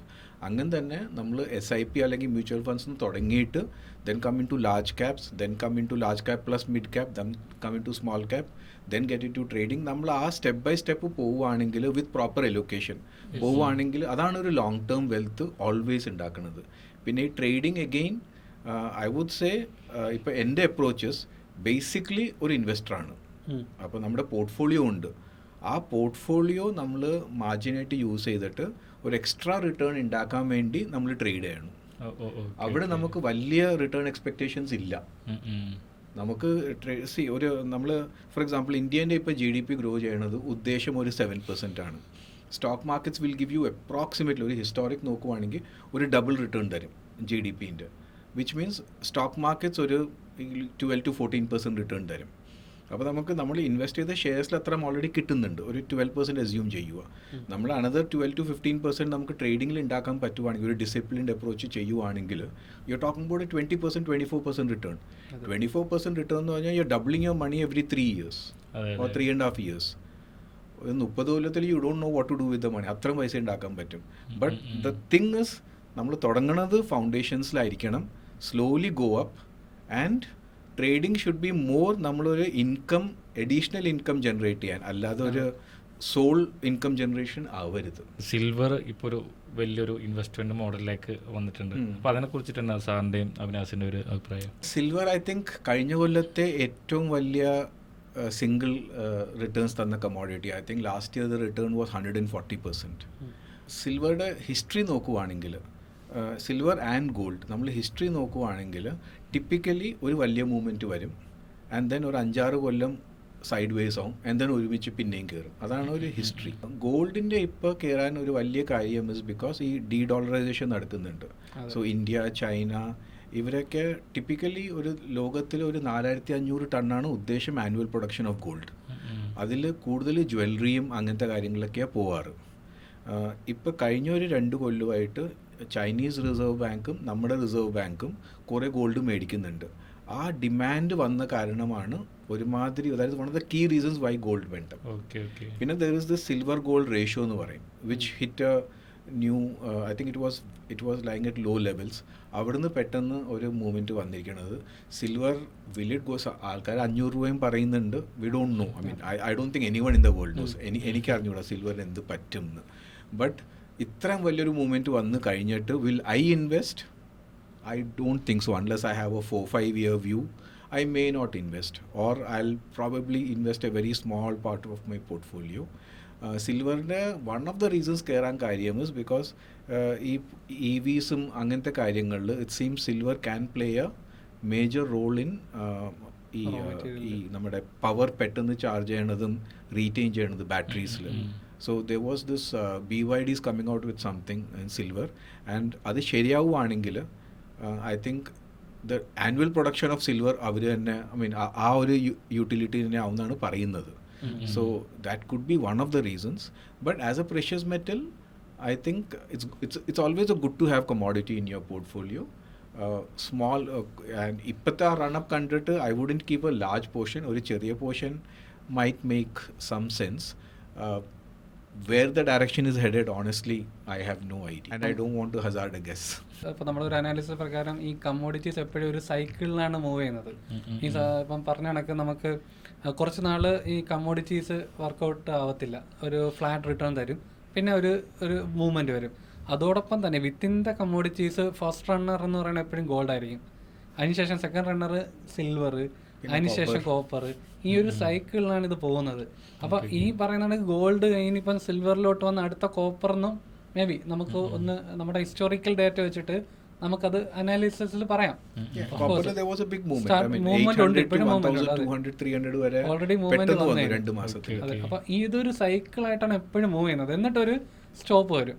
അതാണ് ഇപ്പം പറഞ്ഞ കണക്ക് ഞാനും ഗോൾഡിൽ ഇപ്പോൾ ഒരുപാട് നമ്മൾ ആർഗ്യുമെൻറ്റ്സ് ഉണ്ടാവും, കൂടുതൽ ഡിബേറ്റ് പോലെയൊക്കെ നമ്മൾ പറയും ഗോൾഡിൽ വേണോ കൂടുതൽ ഇൻവെസ്റ്റ് ചെയ്യണ്ട. ഓക്കെ, ഇൻവെസ്റ്റ് ചെയ്യണം, ഒരു 20% അലൊക്കേഷനൊക്കെ ഓക്കെ ഫൈൻ. പക്ഷേ ഇപ്പം ഒരു ട്രെൻഡ് വരുന്നുണ്ട്, ഒരുപാട് എന്താ പറയുക കോൺസെൻട്രേഷൻ ഗോൾഡിൽ കൂടുന്നുണ്ട്. അല്ലെങ്കിൽ പറഞ്ഞ കണക്കാണ്. ഇപ്പം ബേസിക്കലി ഞാൻ എല്ലാവരോടും പറയുന്ന ഒരു കാര്യം, കേരളത്തിലുള്ളവർക്ക് ആക്ച്വലി നമ്മുടെയൊക്കെ വീടുകളിൽ ഗോൾഡിൽ ഇൻവെസ്റ്റ്മെൻറ്റ്സ് ഇനി കൂടുതൽ വേണ്ട. ഇപ്പം നമ്മുടെ ഒരു പേഴ്സണൽ പോർട്ട്ഫോളിയോ എടുത്ത് നോക്കിക്കഴിഞ്ഞാൽ, ഫാമിലി പോർട്ട്ഫോളിയോ എടുത്ത് നോക്കിയാലും റിയൽ എസ്റ്റേറ്റും ഗോൾഡും കഴിഞ്ഞിട്ട ഇക്വിറ്റീസിൽ നമ്മൾ വരുന്നുള്ളൂ.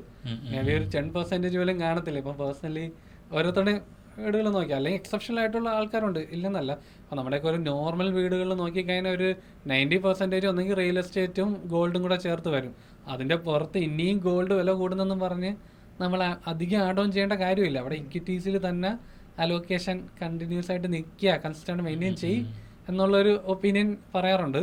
പിന്നെ ഈ പറഞ്ഞ കണക്കാണ് നോ നോട്ട്സ്. പിന്നെ ഒരു കാര്യം കൂടി ഉണ്ട്, നമ്മൾ specially India specially Kerala, I think gold ഇൻവെസ്റ്റിംഗിൽ എല്ലാവരും എക്സ്പേർട്സാണ്. ആൻഡ് നമ്മൾ നോക്കുവാണെങ്കിൽ ട്രഡീഷണലി കഴിഞ്ഞ ഒരു 1000 കൊല്ലമായിട്ട് തന്നെ ഇന്ത്യയിൽ we always keep buying gold. ഓരോരോ ഫംഗ്ഷൻസ് വരുമ്പോൾ നമ്മൾ മേടിക്കും. അത് ഒരു indirect way of doing N SIP, ഒരു ആനുവൽ SIP പോലെ തന്നെ പറയാം. നമ്മുടെ ഇപ്പോൾ ഫംഗ്ഷൻസ് തന്നെ ഉണ്ട്. ഫോർ എക്സാമ്പിൾ നമ്മുടെ ഒരു അക്ഷയ തൃതി അങ്ങനെയൊക്കെ. So that is the day you buy gold എന്നാണ് പറയുന്നത്. അപ്പോൾ ആ ഒരു പതുക്കെ നമ്മൾ അക്യുമുലേറ്റ് ചെയ്യണത്, I think that is a good thing. നമ്മൾ ഐ തിങ്ക് അത് നമ്മൾ ഓവർ സ്റ്റെപ്പ് ചെയ്യാതെ അത് കണ്ടിന്യൂ ചെയ്യുവാണെങ്കിൽ I think you are safe. നമ്മൾ കൂടുന്നും പറഞ്ഞിട്ട് അതിനുവേണ്ടി എക്സ്ട്രാ മേടിക്കുന്നത് may not make sense. It should be a part of your portfolio. I would say anywhere between 10 and 20% of your overall portfolio should be into bullion.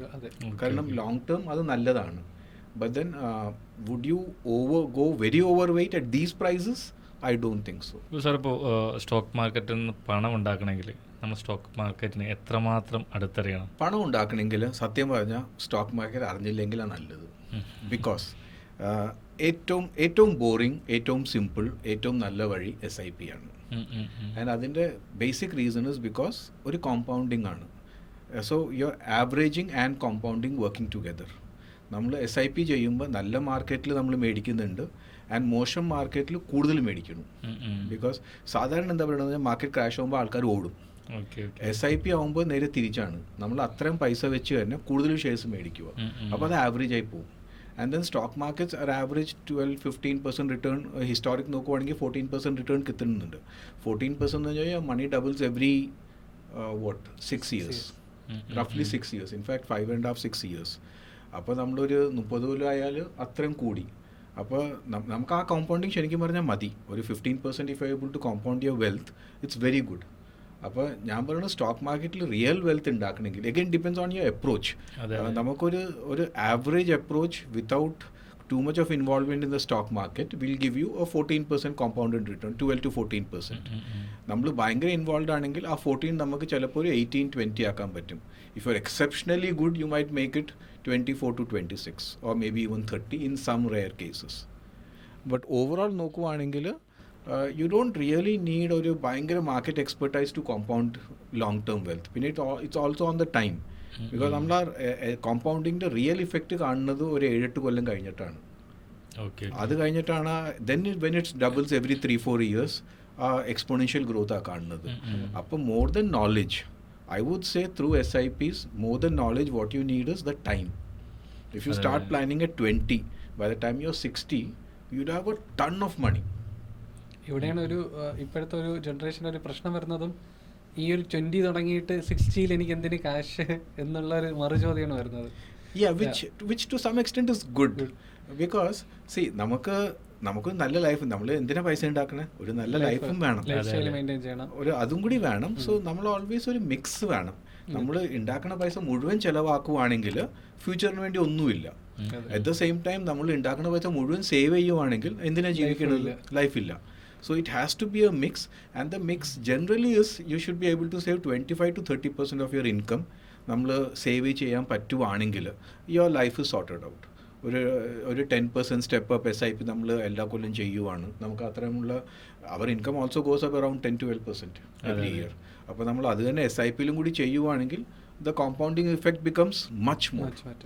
അപ്പോൾ നമ്മൾ ആ ഒരു basics വെച്ചാൽ മതി. You should be in SIP for at least 30-40 years. You should step up SIP every 10%. ഈ 2 rules വെക്കുവാണെങ്കിൽ your long term wealth can be crazy. ഇവിടെയാണ് ഒരു ഡിഫറൻസ് വരുന്നത്. ട്രേഡിങ്ങിൽ കോമ്പൗണ്ടിങ് വർക്കൗട്ട് ആവത്തില്ല. അവിടെ ഒരു സ്റ്റേബിൾ ഇൻകം ആണ്. ഇപ്പം 1 CR എന്നുള്ള ക്യാപിറ്റലിനെ ഞാൻ മെയിൻറ്റെയിൻ ചെയ്ത്, ഇപ്പം ഒരു മാസം കഴിഞ്ഞിട്ട് എനിക്കൊരു 10 lakh പ്രോഫിറ്റ് കിട്ടിയെന്ന് വയ്ക്കുക, എനിക്കൊരിക്കലും 1 CR 10 lakhന് വെച്ച് ഞാൻ ട്രേഡ് ചെയ്യത്തില്ല. അവിടെ ഒരു ഇമ്പാക്റ്റ് ഉണ്ടാവും നമുക്ക്. അപ്പോൾ അവിടെ ഒരു സിസ്റ്റമാറ്റിക് ആയിട്ട് നമ്മൾ സ്കെയിലപ്പ് എന്നുള്ള ഒരു കോൺസെപ്റ്റ് ആയിരിക്കും വരുന്നത്. അവിടെയാണ് ഈ ഇൻവെസ്റ്റിങ്ങിൻ്റെ പവർ വരുന്നത്. ഇപ്പം നമ്മൾ ഇന്ന് ഞാൻ നോക്കുമ്പോൾ 1 CR ഇൻവെസ്റ്റ് ചെയ്തിട്ടുണ്ട്, നെക്സ്റ്റ് ഇയറിൽ ട്രേഡിങ്ങിനായിരിക്കും പ്രോഫിറ്റ് കിട്ടുന്നത്. പക്ഷേ ഒരു 10 years ഞാൻ കൗണ്ട് ചെയ്യുമ്പം ആഫ്റ്റർ 10 years ഞാൻ നോക്കുമ്പോൾ ഈ 1 CR കോമ്പൗണ്ട് ചെയ്ത് എത്തുന്ന എമൗണ്ടും അന്ന് എനിക്ക് കിട്ടുന്ന റിട്ടേണും ഈ പറയുന്ന ട്രേഡിങ്ങിൽ നിന്ന് ഞാൻ സ്കെയിലപ്പ് ചെയ്ത് ഒരിക്കലും എനിക്ക് തോന്നുന്നില്ല എക്സ്പോണൻഷ്യലി ഞാൻ ക്യാപിറ്റൽ ഗ്രോ ചെയ്യുന്നു. കാരണം റിസ്ക് എലമെൻ്റ് ഉണ്ട്. ആ റിസ്ക് നമുക്ക് മാനേജ് ചെയ്യണം. ക്യാപിറ്റൽ കൂടുമ്പോൾ നമുക്ക് ഡ്രോ ഡൗൺ മെയിൻറ്റെയിൻ ചെയ്യണം, പോർട്ട്ഫോളിയോ ഡ്രോ ഡൗൺ നമുക്ക് മാനേജ് ചെയ്യണം. അപ്പോൾ അവിടെയൊക്കെ വരുമ്പോൾ ഒരു 10 years ഡൗൺ ദ ലൈൻ നമുക്ക് ഒരിക്കലും എന്താ പറയുക ട്രേഡിങ് ഇൻകത്തിൻ്റെ 100% സോൾലി ഡിപ്പെൻഡ് ചെയ്യാൻ പറ്റത്തില്ല. അവിടെയാണ് ഈ ഇൻവെസ്റ്റ്മെൻറ്റിൻ്റെ ഒരു പവർ കയറി വരുന്നത്. ഈ ഒരു കോമ്പൗണ്ടിങ്ങിൻ്റെ ഇമ്പാക്റ്റ്, എക്സ്പോണൻഷ്യൽ ഗ്രോത്ത് എത്ര വേണോ വളരാം, എത്ര എമൗണ്ട് വേണോ ഇൻവെസ്റ്റ് ചെയ്യാം. ട്രേഡിങ്ങിൽ അവിടെ ഒരു ലിമിറ്റേഷൻ, പോർട്ട്ഫോളിയോയിൽ ഒരു അലോക്കേഷൻ മാത്രമേ വരത്തുള്ളൂ. അവിടെയാണ് ആ ഒരു ചെറിയ ഡിഫറൻസ് ആണ്. അപ്പം അത് ബാലൻസ് കണ്ടുപിടിക്കുക എന്നുള്ളത് ഭയങ്കര ഇമ്പോർട്ടൻ്റ് കാര്യമാണ് ഈ ഇൻവെസ്റ്റിംഗ് ട്രേഡിങ്ങിൻ്റെയും കാര്യം പറയുമ്പോൾ. അവിടെ എൻ്റെ അപ്രോച്ച് എന്താണെന്ന് പറഞ്ഞാൽ, ഞാൻ ട്രേഡിങ് നമ്മുടെ ചിലവ് മീറ്റ് ചെയ്യാൻ നമുക്ക് വേറെ ഇൻകം ഉണ്ടാവും. അപ്പോൾ ഇതൊരു സ്റ്റാൻഡേർഡ് ഓൺ ബിസിനസ് ആയിട്ട് നോക്കുവാണെങ്കിൽ ട്രേഡിങ് ഞാൻ കാണുന്നത് നമ്മുടെ ഒരു income which is to increase my investments. അപ്പോൾ എൻ്റെ ബേസിക് ഇൻവെസ്റ്റ്മെൻറ്റ്സ് ഉണ്ട്. ട്രേഡിംഗിൽ നിന്ന് ഇഫ് ഐ മേക്ക് മണി, ആ പൈസ I put it back in to investments buy some other shares. അത് തിരിച്ച് മാർജിന് യൂസ് ചെയ്തിട്ട് ലിമിറ്റ് പിന്നെയും കൂട്ടും. സോ ആ ബേസിക് പ്രിൻസിപ്പിൾ ഞാൻ കോംപ്രമൈസ് ചെയ്യാറില്ല. ഫോർ എക്സാമ്പിൾ ഇൻവെസ്റ്റ്മെൻറ്റ് ചെയ്യുമ്പോൾ എൻ്റെ ഒരു ഷെയറും മോർ ദാൻ 5% ഓഫ് പോർട്ട്ഫോളിയോ ആയിരിക്കില്ല. ഓക്കെ, അങ്ങനെ തന്നെ ട്രേഡിംഗ് ചെയ്യുമ്പോൾ എല്ലാ പൈസ ഒരു സ്ട്രാറ്റജിയിലല്ല ഇടുന്നത്, അല്ല ഒരു 5-6 സ്ട്രാറ്റജീസിലാണ് ഇടുന്നത്. ആൻഡ് ആ ട്രേഡിംഗ് നിന്ന് കിട്ടുന്ന പൈസ plough back in to the investments. ആ ഇൻവെസ്റ്റ്മെൻറ്റ് വെച്ചിട്ട് again you do this trading. So it may not work textbook style work ചെയ്യില്ലായിരിക്കും, but overall I think that's a reasonably good strategy. ഇതിനകത്ത് എല്ലാത്തിലും ഏറ്റവും കൂടുതൽ നമ്മൾ നോക്കുന്നത് റിസ്ക് മാനേജ്മെൻറ്റ് ആണ്. റിസ്ക് മാനേജ്മെൻറ്റ് നമ്മുടെ കറക്റ്റായിട്ട് ചെയ്യുവാണെങ്കിൽ എവറിത്തിങ് ഇസ് ഫൈൻ. നമ്മൾ ഈ ഗ്രീഡിൽ ചിലപ്പോഴൊക്കെ മാർക്കറ്റ് കയറി പോകുമെന്ന് പറഞ്ഞിട്ട് അല്ലെങ്കിൽ മാർക്കറ്റ് പൊട്ടുമെന്ന് പറഞ്ഞ് നമ്മുടെ ഡിസിപ്ലിൻ കളഞ്ഞാൽ the whole thing is over.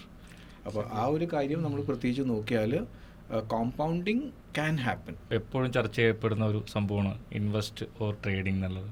ഇപ്പോൾ സാറിനെ സംബന്ധിച്ചാൽ സാറ് എന്തായിരിക്കും സാർ ഇപ്പോൾ നേരത്തെ പറഞ്ഞു ആ ഒരു കണക്കുകൾ കാര്യങ്ങൾ, സാറിനെ സംബന്ധിച്ചാൽ സാറ് ഏതായിരിക്കും സാറ് സജസ്റ്റ് ചെയ്യുക? സോ എൻ്റെ പ്രൊഫൈലിൽ വെച്ച് I M A investor and trader. Okay okay. Because ഞാൻ ഫുൾ ടൈം ഇതിൻ്റെ അകത്താണ്. ഞങ്ങളുടെ ബിസിനസ് ബ്രോക്കിംഗ് ആണ്, ഇൻവെസ്റ്റ്മെൻറ്റ്സ് ആണ്, ട്രേഡിംഗ് ആണ്, മൂന്നും ഉണ്ട്. അപ്പോൾ ബിക്കോസ് ഞങ്ങൾ ഫുൾ ടൈം ഇതിൻ്റെ അകത്തുണ്ട്, ഞങ്ങൾക്ക് റിസർച്ച് വിങ് ഉണ്ട്, ടെക്നിക്കൽ അനലിസ്റ്റ്സ് ഉണ്ട്, എല്ലാം ഉണ്ട്.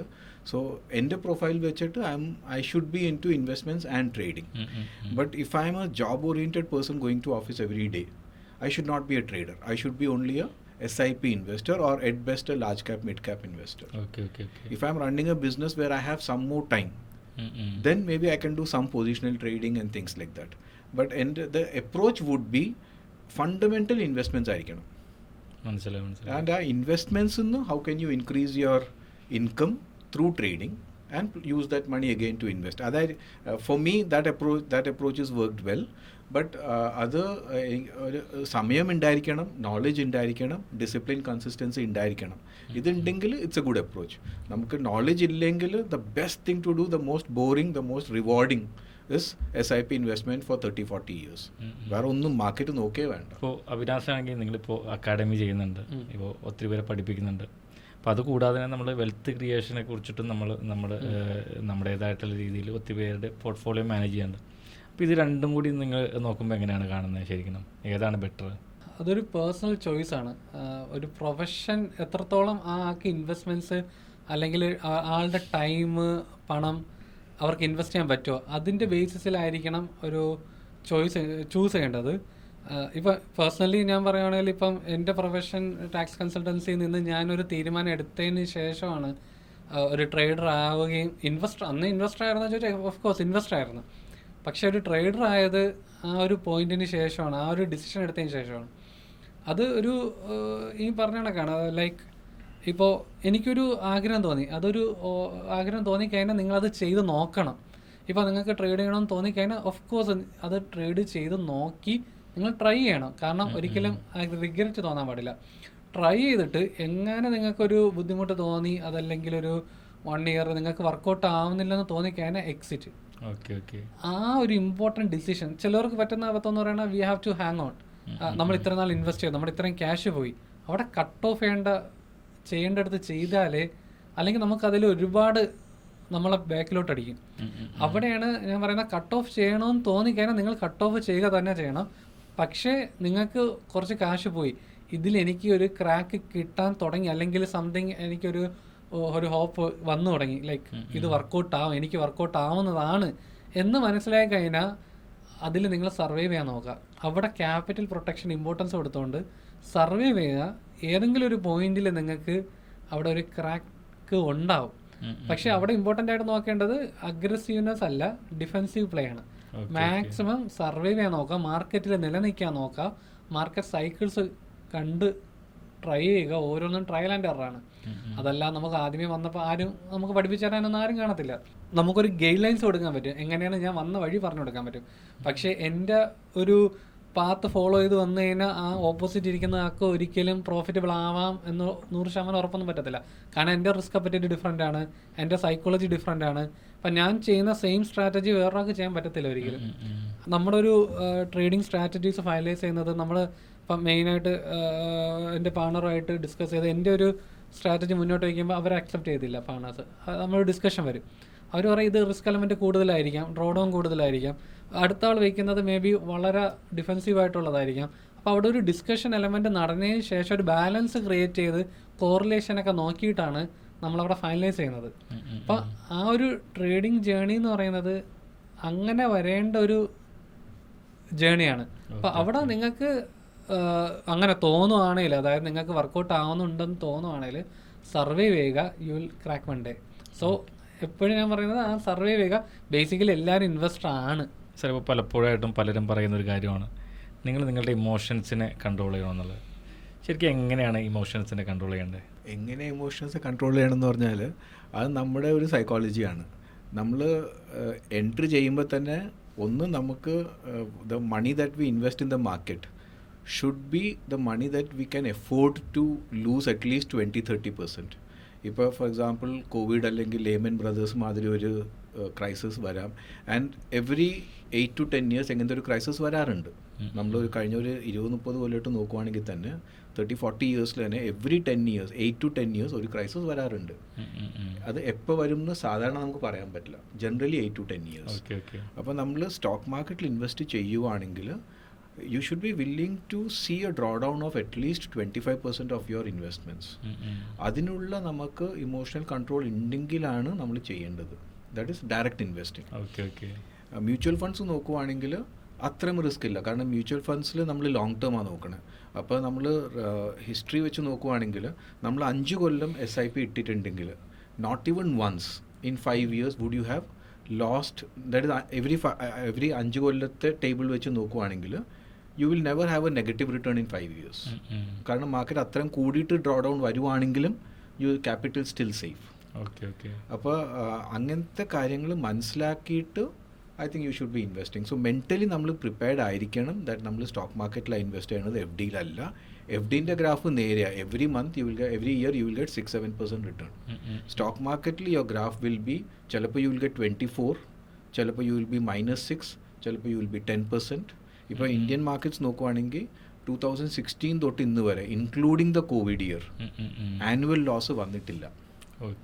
10 years market January to December returns are positive. This is the 10th year including കോവിഡാണ് പറയണത്. അപ്പോൾ that itself shows are അത്ര വലിയ ക്രൈസിസ് വന്നിട്ടും കൂടി നമുക്ക് സേഫാണ്. അപ്പോൾ നമുക്ക് ആ ഒരു mentality that I mean it for the long term. ഞാൻ ഒരു 5-10 കൊല്ലം വെക്കുവാണെങ്കിൽ ലോസ് വരാനുള്ള ചാൻസ് ഓൾമോസ്റ്റ് നെഗ്ലിജിബിൾ ആണ്. ക്യാപിറ്റലിൻ്റെ റിട്ടേൺ കുറയുമായിരിക്കും, ബട്ട് അതും നമ്മൾ ക്രൈസിസ് പീരീഡിൽ വെയിറ്റ് ചെയ്യുവാണെങ്കിൽ the returns go back to normal.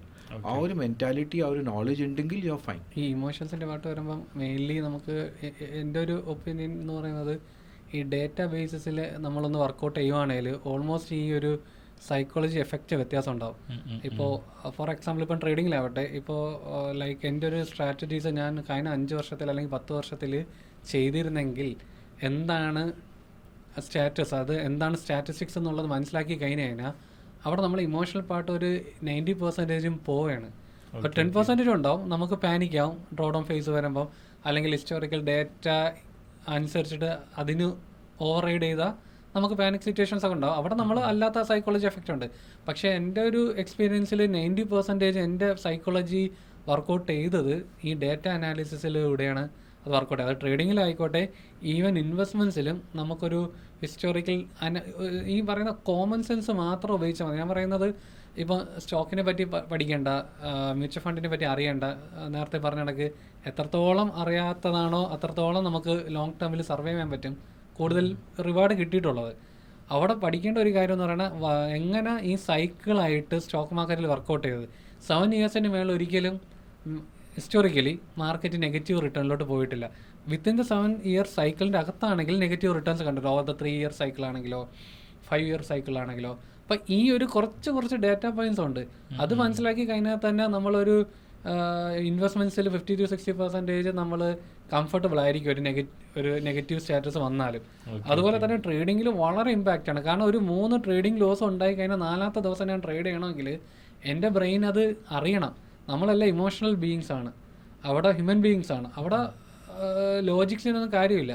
ആ ലോജിക്ക് വർക്കൗട്ട് നമ്മളെ ബ്രെയിനെ മനസ്സിലാക്കി കൊടുക്കണമെങ്കിൽ അവിടെ ഈ ഡേറ്റ കാണിച്ച് ഈ 3 പ്രാവശ്യം ഞാൻ കണ്ടിട്ടുണ്ട് ലോസ്, എന്നിട്ട് 4ാമത്തെ ദിവസം ആ ലോസ് എല്ലാം റിക്കവർ ചെയ്ത് വന്നിട്ടുണ്ടെന്ന് എനിക്ക് ബ്രെയിൻ എത്രത്തോളം പഠിച്ച് കഴിഞ്ഞാൽ പിന്നെ അത് ഈ ബാക്ക് ടെസ്റ്റ് എന്ന് പറയുമ്പോൾ തിയറിറ്റിക്കലല്ല, ഞാൻ പറയുന്ന പ്രാക്ടിക്കൽ ഇമ്പാക്റ്റും കൂടെ കണക്കിലെടുത്തുകൊണ്ട്, അതിൽ സ്ലിപ്പേജ് ഉണ്ടാവാം, പല ഇമ്പാക്റ്റും ഉണ്ടാവാം, അതെല്ലാം കണക്കിലെടുത്തുകൊണ്ട് നോക്കിക്കഴിഞ്ഞാൽ ഒരു 80 to 90% സൈക്കോളജി എഫക്റ്റ് ഇല്ലാണ്ടാവും എന്നുള്ളതാണ് എൻ്റെ എക്സ്പീരിയൻസ്. ഞാൻ പറഞ്ഞ കണക്ക് ഇപ്പം നേരത്തെ നമ്മൾ സംസാരിക്കുമ്പോൾ പറയുന്നുണ്ടായിരുന്നു ഒരു ടേണിംഗ് പോയിന്റ് വന്നത് 2020 ആക്ച്വലി ഒരു ഓപ്ഷൻ ബൈയിങ്ങിൽ അല്ലെങ്കിൽ ഫ്യൂച്ചറിൽ തന്നെ നമുക്കൊരു പ്രോഫിറ്റബിൾ ആയി തുടങ്ങി. പക്ഷേ അവിടെ ഒരു പ്രശ്നം വരുന്നത് 2-3 ലോസ് വരുമ്പം നമ്മൾ സ്റ്റോപ്പ് ചെയ്യും.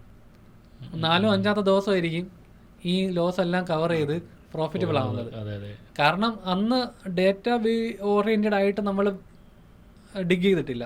ഒരു 2020 നമ്മൾ ഇതല്ല, ഇതെനിക്ക് മുന്നത്തെ എന്തൊക്കെ നടന്നിട്ടുണ്ട്, എനിക്കിത് അറിഞ്ഞാൽ ഞാൻ ഇനി ട്രേഡ് ചെയ്യുള്ളൂ തീരുമാനം എടുത്ത് അന്ന് മുതലാണ് നമ്മൾ നമ്മുടെ ടീമുമായിട്ട് ഈ ഡേറ്റ ഡിഗ് ചെയ്ത് സ്റ്റാറ്റിസ്റ്റിക്സ് എടുക്കാൻ തുടങ്ങി. അപ്പോൾ നമുക്ക് മനസ്സിലായി 3 ദിവസം കഴിഞ്ഞ് 4ാമത്തെ ദിവസം പ്രോഫിറ്റ് വന്നിട്ടുണ്ട്, അല്ലെങ്കിൽ 4 ദിവസമായ 5ാമത്തെ ദിവസം 6ാമത്തെ ദിവസം പ്രോഫിറ്റ് വരും, പിന്നെ ലോസ് വരും.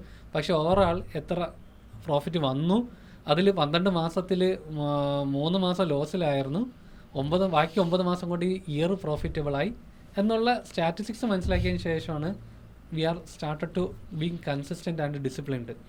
അതല്ലാതെ നമ്മൾ മെഡിറ്റേഷനോ ഇപ്പം പലരും, ഞാൻ എപ്പോഴും അത് ഒരു ഡിബേറ്റബിൾ ടോപ്പിക്കാണ്. മെഡിറ്റേഷൻ ഓഫ് കോഴ്സ് നമ്മുടെ ലൈഫിലൊക്കെ സപ്പോർട്ട് ചെയ്യുന്ന കാര്യമാണ്. പക്ഷേ ട്രേഡിങ് ഇമോഷൻസിനെ മെയിനായിട്ട് ബാധിക്കണമെങ്കിൽ നിങ്ങൾ ഡേറ്റ ഓറിയൻറ്റഡ് ആയിട്ട് മനസ്സിലാക്കിയാൽ മാത്രമേ എനിക്ക് അത് സഹായിച്ചിട്ടുള്ളൂ. സാർ, ഇപ്പോൾ ഒത്തിരി യങ്സ്റ്റേഴ്സ് ഇപ്പോൾ ഇന്ത്യൻ സ്റ്റോക്ക് മാർക്കറ്റിലേക്ക് വരുന്നുണ്ട്. അപ്പോൾ അവരോട് സാറിന് പറയാനുള്ള, അവർക്ക് കൊടുക്കാവുന്ന ഒരു 5 ഉപദേശങ്ങളിൽ എന്തൊക്കെയായിരിക്കും? യങ് ഏജിൽ തുടങ്ങുവാണെങ്കിൽ ഏറ്റവും ആദ്യം start with the basics, start with SIP. അതാണ് ഏറ്റവും ആദ്യം.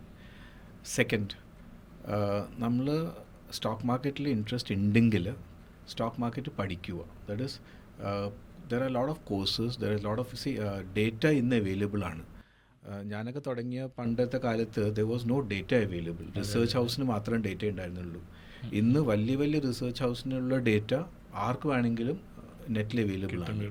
അപ്പോൾ you have to spend time. ആ സീരിയസ്നെസ് അബൌട്ട് ക്രിയേറ്റിംഗ് വെൽത്ത് ഉണ്ടായിരിക്കണം. ആ ഡേറ്റ അവൈലബിൾ ആണ്. അപ്പോൾ ആ ഒരു സീരിയസ്നെസ്, ആ ഒരു ടൈം സ്പെൻഡ് ചെയ്തിട്ട് വേണം ഇൻവെസ്റ്റ് ചെയ്യാൻ. Second. Third, always be in it for the long term. Long term is very important. And there is a saying, it's not timing the market. Timing the market is difficult. Eppadana high, eppada low, parayan very difficult. It is the time in the market, which basically talks about compounding. Compounding വേണം. പിന്നെ നാലാമത്തെ കാര്യം discipline. Trading ചെയ്യണമെങ്കിൽ if you want to enter trading is a good line. Okay, it's a very very tough line. Burnout is very fast, but it's also very profitable. നമ്മുടെ കേരളയിൽ ട്രേഡിങ്ങിൻ്റെ culture generally കുറവാണ്. Generally അല്ല, I would say relatively ഭയങ്കര കുറവാണ്. But if you go to places like say Bombay or Surat or Delhi or Calcutta and these places, അവിടെ there are thousands of people whose job is trading. And they make decent money. I know a lot of people who make very decent money. 30 വയസ്സുള്ള ആൾക്കാർ I met someone last week. പുള്ളി 100 കോടി രൂപയാണ് handle ചെയ്യണത്. Okay, പുള്ളി full algo based ആണ്. 100 കോടി handle ചെയ്യണത് പുള്ളീൻ്റെ കോഫി ഷോപ്പിലും ഇവിടെയും അവിടെയും. You call him any time for the meeting. പുള്ളി he'll prefer not to be coming out during trading time, but is okay with it. In the sense പുള്ളി അത്രയും automate ചെയ്തിരിക്കുക. And that automation was because he was able to because he had that knowledge in കമ്പ്യൂട്ടേഴ്സിലും ട്രേഡിങ്ങിൻ്റെ എല്ലാം. അപ്പോൾ നമ്മൾ ട്രേഡിങ്ങിലേക്ക് പോവുകയാണെങ്കിൽ ideally at least till you are 50 or something, I would say focus more on your business and your job and focus on wealth creation. If you want to become a trader, then സമയമൊക്കെ ഉണ്ടെങ്കിൽ you do all this. But ഈ basics വെക്കുകയാണെങ്കിൽ you are fine. And I think one very important thing is മാർക്കറ്റ്സിൻ്റെ സൈക്കിളാണ്. ഈ പറഞ്ഞ ഒരു ബൂമും ഉണ്ടാവും, ബസ്റ്റും ഉണ്ടാവും. ഏറ്റവും വലിയ മിസ്റ്റേക്സ് മിക്ക ആൾക്കാർ ചെയ്യണത് ബസ്റ്റ് ആകുമ്പോഴത്തേക്ക് അവർ SIP നിർത്തും ആൻഡ് പീക്കിലാണ് തുടങ്ങുന്നത്. അത് ചെയ്യരുത്. That will kill the returns. അപ്പോൾ നമ്മളത് കണ്ടിന്യൂസ്ലി നമ്മൾ ഇൻവെസ്റ്റ് ചെയ്യുവാണെങ്കിലും, whether it is SIP, mutual funds, whether it is direct investing is as much as possible ഒരു കൺസിസ്റ്റൻറ്റ് ഡിസിപ്ലിൻഡ് റെഗുലർ പ്രോസസ്സ്. ഇതെല്ലാം ചെയ്യുക. ആൻഡ് ഡൈവേഴ്സിഫിക്കേഷൻ. ഇപ്പോൾ അന്ന് ദ എക്സാമ്പിൾ വെച്ച് അവിനാഷ് വാസ് ഗിവിങ്, എല്ലാ ഷെയർസ് അദാനിയിൽ, എല്ലാ ഇൻവെസ്റ്റ്മെൻറ്റ് അദാനിയിൽ കിടക്കണം. അതൊക്കെ വളരെ റിസ്ക്കിയാണ്. അപ്പോൾ പോർട്ട്ഫോളിയോ ഡൈവേഴ്സിഫിക്കേഷൻ, ഷെയർസ് മാത്രമല്ല, നമുക്ക് ഫിക്സഡ് ഡിപ്പോസിറ്റും വേണം, ബോണ്ടും വേണം, കമോഡിറ്റീസും ബുള്ളിയനും വേണം. എല്ലാത്തിൻ്റെ ഒരു അസറ്റ് അലൊക്കേഷൻ വളരെ ഇമ്പോർട്ടൻ്റ് ആണ്. ഈ ബേസിക് 4-5 കാര്യങ്ങൾ ചെയ്യുവാണെങ്കിൽ യു ആർ ഫൈൻ. ഒരു കുഴപ്പമില്ലാതെ യു ക്യാൻ ക്രിയേറ്റ് വെൽത്ത്. അവിനാസ്, ഇപ്പോൾ ഒരു ഇൻവെസ്റ്റർ, ഇപ്പോൾ അവിനാസിനെ സംബന്ധിച്ച് ഒത്തിരി ഇൻവെസ്റ്റേഴ്സ് വരുന്നുണ്ട്, അവർ പോർട്ട്ഫോളിയോ മാനേജ് ചെയ്യുന്നുണ്ട്. ഒരു ഇൻവെസ്റ്ററിന് വേണ്ട മിനിമം ക്വാളിറ്റീസ് എന്തൊക്കെയാണ്? ഇമോഷണൽ കൺട്രോൾ എന്നുള്ളത് വളരെ ഇമ്പോർട്ടൻറ്റ് ഫാക്ടറായിട്ട് തോന്നുന്നുണ്ട്. കാരണം നമുക്ക് മാക്സിമം ഈ ഒരു എഡ്യൂക്കേഷൻ നമ്മളിലൂടെ ഇൻവെസ്റ്റ് ചെയ്യുന്ന ആൾക്കാരോട് നമ്മൾ പറയുന്നത്, നിങ്ങൾ നാളെ ഇൻഡിപെൻഡൻ്റ് ആയിട്ട് ഇൻവെസ്റ്റ് ചെയ്യാൻ പറ്റണം. ആ രീതിയിലുള്ള ആലോചിച്ചിട്ട് വേണം നമ്മളോട് ഇൻവെസ്റ്റ് ചെയ്യാൻ വരുന്നത്. കാരണം നമ്മളോട് ചെയ്യുമ്പം നമ്മളോട് ചോദ്യം ചോദിച്ച് പഠിക്കാൻ ശ്രമിക്കുക. എന്തിനാ ഇൻവെസ്റ്റ്മെൻറ്റ്സ് ചെയ്തു, അതല്ല ഒരു ഡിപ്പ് വരുമ്പം മാക്സിമം ആൾക്കാർ നമ്മളോട് വരും, അത് എക്സിറ്റ് ചെയ്യണം, എന്ത് ചെയ്യണം. അപ്പോൾ നമ്മൾ മാക്സിമം പറഞ്ഞ് അവർക്കൊരു ക്ലാസ് പോലെ എടുത്തു കൊടുക്കും. ഇതിൻ്റെ ഹിസ്റ്റോറിക്കൽ ഡേറ്റ വെച്ചിട്ട് തന്നെയായിരിക്കും പറഞ്ഞു കൊടുക്കുന്നത്. പക്ഷെ അവിടെയൊക്കെ ഒരു 80% സ്റ്റോപ്പേജ് വരുന്നുണ്ട്. പക്ഷെ സ്റ്റിൽ ഒരു 20% അവിടെ നമുക്ക് ഒരുപാട് ഇമോഷണലി ബേസ്റ്റ് ആവും, അല്ലെങ്കിൽ ഒരുപാട് ഡൗൺ ആയി പോകുന്ന സിറ്റുവേഷൻസ് വരുന്നുണ്ട്. അപ്പോൾ അവിടെ ഒരു ക്വാളിറ്റി എന്ന് പറയുന്നത്, നിങ്ങൾ ഇൻഡിപെൻഡൻ്റ് ആയിട്ട് നാളെ ഇൻവെസ്റ്റ് ചെയ്യണം എന്നുള്ള ആഗ്രഹത്തോടെ തന്നെ ആയിരിക്കണം. അല്ലാതെ ഒരു തേർഡ് പാർട്ടി, ഒരു പ്രൊഫഷണലിനെ ഏൽപ്പിച്ചാൽ പോലും നിങ്ങളൊരു നോളജ് ബിൽഡ് ചെയ്യണം എന്നുള്ളൊരു കോൺസെപ്റ്റിൽ തന്നെ ഒരു പ്രൊഫഷണൽസിനെ ഏൽപ്പിക്കാവും. എന്നാലേ അവരുടെ സൈക്കോളജി ഡെവലപ്പ് ചെയ്യാൻ തുടങ്ങത്തുള്ളൂ. 100% ഒരാളെ ഡിപ്പെൻഡ് ചെയ്ത് നിന്ന് കഴിഞ്ഞാൽ അത് ആസ് എ പ്രൊഫഷണൽ നമ്മളെ ബാധിക്കും. കാരണം നാളെ ഒരു ഇഷ്യൂസ് വരുമ്പം അവർ ആദ്യം ചോദിക്കുന്നത് എന്തുകൊണ്ട് ഇത് ലോസ് വന്ന്, നമുക്ക് FDയിൽ ഇത്ര റിട്ടേൺ വന്നു, ഇങ്ങനത്തെ ബേസിക് ക്വസ്റ്റ്യൻസ് ഒക്കെ ആയിരിക്കും ചിലപ്പോൾ വരുന്നത്. ഇപ്പം നമ്മൾ തമാശയായിട്ട് പറയും, ഇപ്പം ഡയറക്റ്റ് റെഗുലർ മ്യൂച്വൽ ഫണ്ട്സിൻ്റെ ഒരു ഡിഫറൻസ് ഉണ്ട്. നമുക്ക് ഏറ്റവും കൂടുതൽ ഹാൻഡിൽ ചെയ്യാൻ എളുപ്പം ഡയറക്റ്റ് മ്യൂച്വൽ ഫണ്ട്സിൽ ഇൻവെസ്റ്റ് ചെയ്യുന്ന കസ്റ്റമേഴ്സിനോടാണ്. അവർ നമ്മളിലോട്ട് വരുമ്പോഴാണ് നമുക്ക് കുറച്ചും കൂടെ കംഫർട്ടബിൾ ആയിട്ട്. ആദ്യമൊക്കെ നമ്മൾ വിചാരിക്കുന്നതെന്ന് പറയുന്നത് എന്താണ്, ഡയറക്റ്റ് മ്യൂച്വൽ ഫണ്ട്സ് ഇടുന്നവർ ഈ റെഗുലർ മ്യൂച്വൽ ഫണ്ട്സിൻ്റെ ആവശ്യമില്ല എന്നുള്ളൊരു തോട്ടുണ്ടായിരുന്നു. പക്ഷേ മാർക്കറ്റിൽ നമ്മൾ എക്സ്പീരിയൻസ് ആവും തോറും മനസ്സിലായത് ഡയറക്റ്റ് മ്യൂച്വൽ ഫണ്ട്സിൽ ഇൻവെസ്റ്റ് ചെയ്യുന്ന ആൾക്കാരാണ് നമ്മളിലോട്ട് വരുന്നത്. നമുക്ക് കംഫർട്ടബിൾ, നമ്മുടെ ജോലി കുറച്ചും കൂടെ, കാരണം അതിൻ്റെ നെഗറ്റീവ്സും അതിനെപ്പറ്റി അറിയുന്നവരാണ് നമ്മളിലോട്ട് വരുന്നത്. അപ്പം നമുക്ക് നമ്മുടെ ജോലി കുറയാണ്. അപ്പോൾ എഡ്യൂക്കേറ്റഡ് ആവുന്നത് ആക്ച്വലി ആസ് എ പ്രൊഫഷണൽ എനിക്ക് എളുപ്പമാവുന്നുണ്ട്. അപ്പോൾ ആ ഒരു ഇമ്പാക്റ്റ് കാരണം ഞാൻ എപ്പോഴും പഠിക്കുക, നിങ്ങൾ സ്വന്തമായിട്ട് ഇൻവെസ്റ്റ് ചെയ്യണ രീതി തന്നെ നിങ്ങൾ ശ്രമിക്കുക. ആ ഒരു ക്വാളിറ്റി ഡെവലപ്പ് ചെയ്യുക ഭയങ്കര ഇമ്പോർട്ടൻറ്റ് കാര്യമാണ്.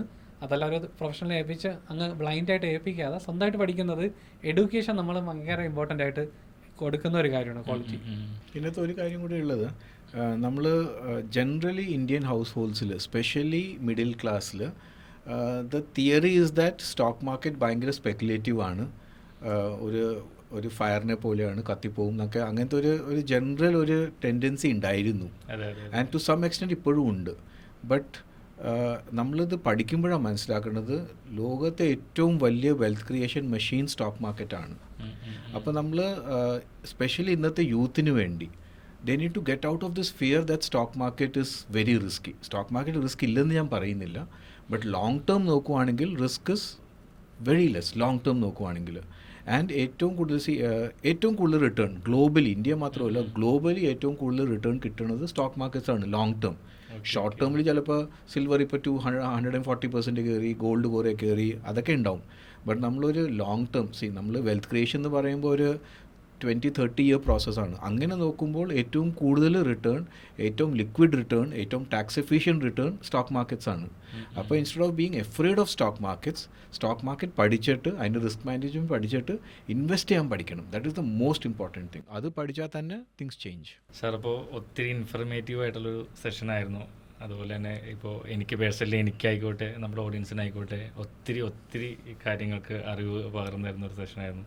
അപ്പോൾ ഏറെ തിരക്കുകളുണ്ടായിട്ടും ഇവിടെ എത്തിച്ചേർന്ന് നമുക്ക് ഈ സെഷനിൽ പങ്കെടുത്ത സാറിനും അതുപോലെ തന്നെ അവിനാശിനും എല്ലാവിധ ആശംസകളും നന്ദി അറിയിക്കുന്നു. Okay, thank you sir. Thank you.